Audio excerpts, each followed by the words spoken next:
Hi everyone, my name is Ibrahim Jalasti, and for today's topic, we are going to be talking about horror stories. So, in ancient times, fairy tales and folk tales were much more violent and horrific than today's versions. But often, horror stories do not only hope to shock and awe, but make you think about whether the horrific elements that were present in the story can be found in today's society. So the horror short story that we are about to be talking about in this video is Martinez by Anne Velasco Sanchez. The story that we are about to review is horrendous, imaginative, and will take deep turns. And with all that being said, let's begin. Aunt Felicia Sanchez's short horror story starts with an opening anecdote of Richard Cervecia's father, telling about a myth of a secret immortality that kept the land from drying, from crumbling under the weather of a world that had lost its own axis. With this knowledge, the rest of the land could be saved from drowning in the color of blood. There will be no need for the shadows of things long gone. There will be life.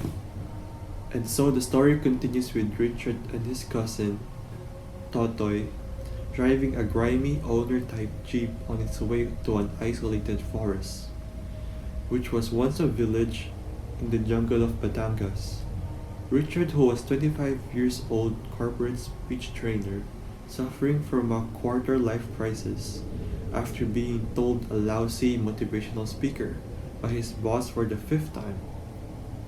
Because of this, he hoped to seek comfort of the countryside view of Batangas, and after Totoy promised him the Martins, the destination would change his life forever. But rather, this trip seemed to have worsened his emotional state by the bumpy ride and the nuisance of his cousin's company. The awful journey had to put him to sleep, in which he dreams of a myth where a mysterious stranger in his father's once infertile village appeared. The stranger blessed the lands with a bountiful nature that fulfilled the village. Because of the miracles brought by the stranger, the villagers begged her to stay. But she could not, for she has other villagers to visit. So instead, she made them a sign of a contract with the condition of remembering, so that the village would continue to flourish. The head of the village worried that what if they could not remember? The stranger then answered that their offspring should be told. If they forgot, then they shall be reminded. The stranger dispersed into 1,000 birds and flew down the edge of the village where grew a young acacia tree. Richard was awakened from his cousin's park the jeep. He accompanied Totoy to catch a live monitor lizard to offer to Martinez. He was distracted with the appearance of the black bird with a crest on its head. Totoy rather continued telling Richard the trivia about him.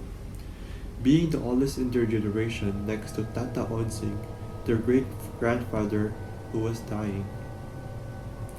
The next scene reveals that the sequel to Richard's dream where the leader of the village died.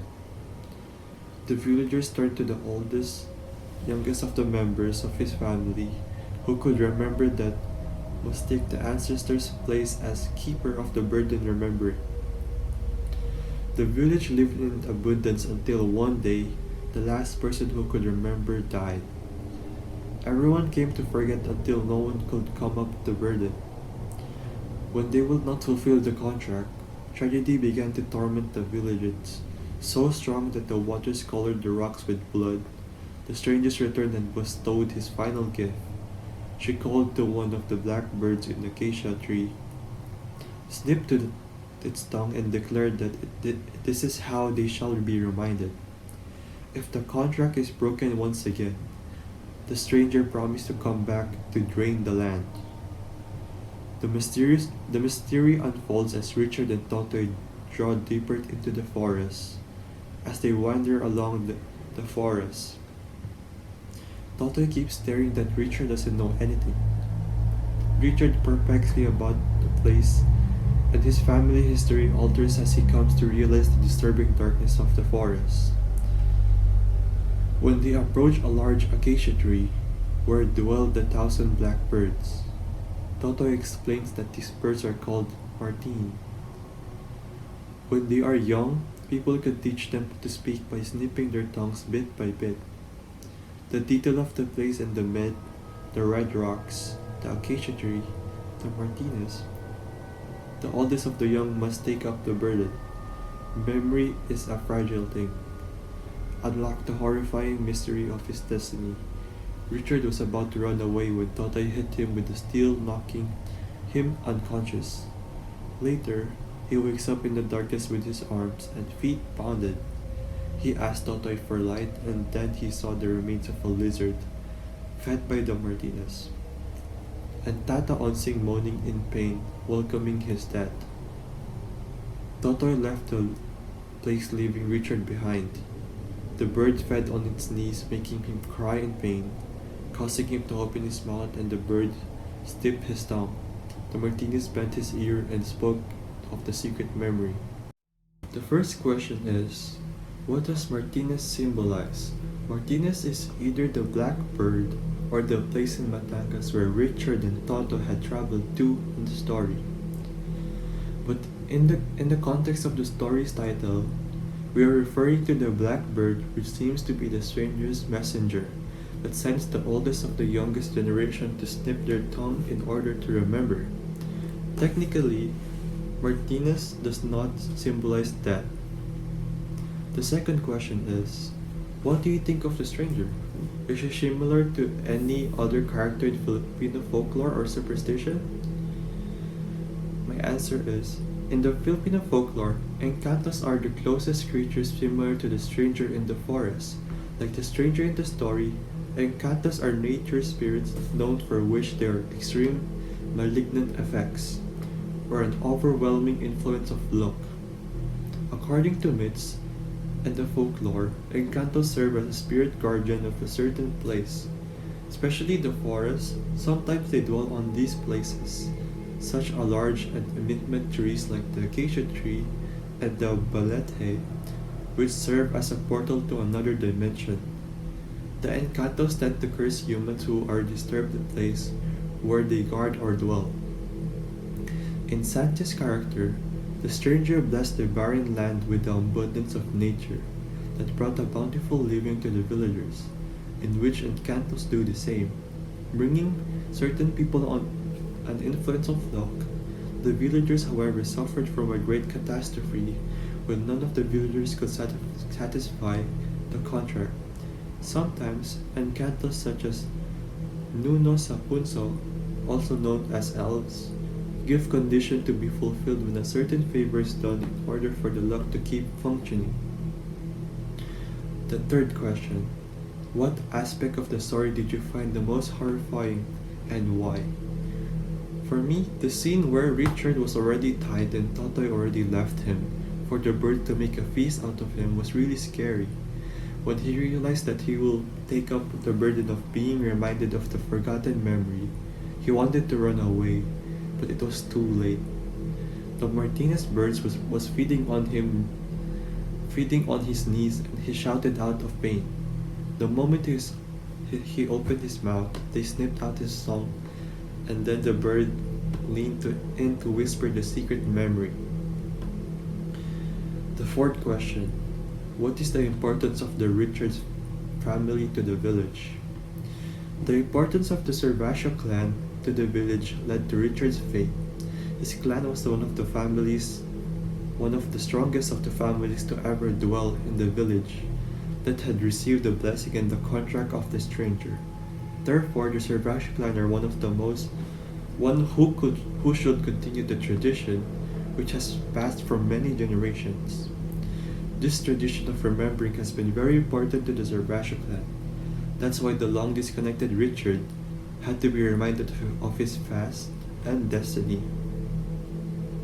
Richard cherished his urban life for too long, making him neglect his hometown, and his values causing him to no longer remember his family's task to preserve and redeem the secret to immortality. When he knew of his fault, he attempted escape in horror. he knew he had to satisfy the contract in gore, which to him was a punishment for not remembering. In the stranger's final gift, she stated that once the contract is broken once again, she will drain the land after their demise, which means that the whole clan may suffer from another disaster if no one of them will take up the burden.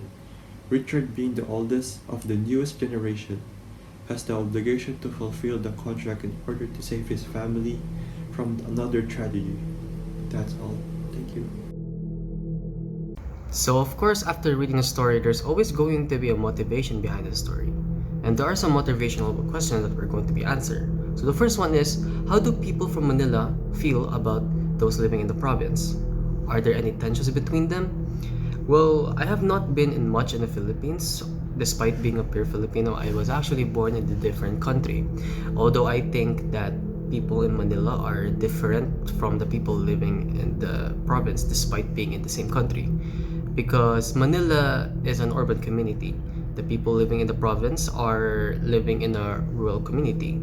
And the people living in the rural community see Manila as the land of opportunity due to its high income, job opportunities, and advances in technologies. And for the people in Manila, I believe that the people that came from Manila also came from their own province. Although despite all disadvantages a province could have compared to the people living in Manila, I would say that living in the province is visually aesthetically pleasing, as it all has those mountains, hills, forests, and technically you're surrounded by Mother Nature. But are there tensions between them? For me personally, I do not think so. I just think that the people living in the province really want to move to Manila due to its advantages, but I do not think that living in a province would be bad either. Now, the second question is, what do you think is a common stereotype in the story? Well, all I know is that living in the province is like you're going to be surrounded by forests, right? So in the Philippine folklore, encantos are the closest creature similar to the stranger in the forest. And encantos are nature spirits known for their either extreme malignant effects or an overwhelming influence of luck. According to myths and folklore, encantos serve as spirit of certain places, especially the forest. Sometimes they dwell on these places. Such are large and eminent trees like the acacia and the balit, which serve as a portal to another dimension. The encantos tend to curse humans who dare disturb the place or where they guard or dwell. So in Sanchez's character, the stranger blessed the barren land with the abundance of nature that brought a bountiful living to the villagers, in which encantos do the same, bringing certain people an influence amount of luck. So the last and third question, do you think horror stories and movies have any social significance? Well, it depends on the effect of the horror story or movie. Now, I am a fan of horror stories or even movies, especially all of the turning points of the story, the plot twist, and all the mystery, and of course, all the build up, right? Although it is really different when it comes to horror movies than story, because in story, you're reading a book, right? So of course, if there's any horrific scenes or anything that could be traumatizing to the viewer, you have to imagine the scene.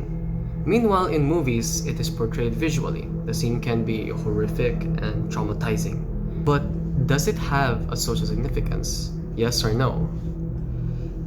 I could say that is controversial. Horror movies or stories can leave a powerful effect to the reader or viewer. Or some may not even believe the horror stories or movies but watch or read anyways just for entertainment, or maybe it just does not leave a powerful effect on them yet. But for me, yes, some horror stories or movies are developed from a true story or inspired by true events, which of course makes it even spicier, and I guess it can traumatize me. I don't know, it can leave a fear out of me. And I'm pretty sure I relate to other people too who are a fan of horror stories or movies. But do keep in mind that not everyone falls for this effect, because there are people that just enjoy these genres of stories or movies just for entertainment. Not everyone is a fan of horror, and they do not believe that it has any social significance. But the answer all leaves up to the viewer itself. How about you? Do you believe?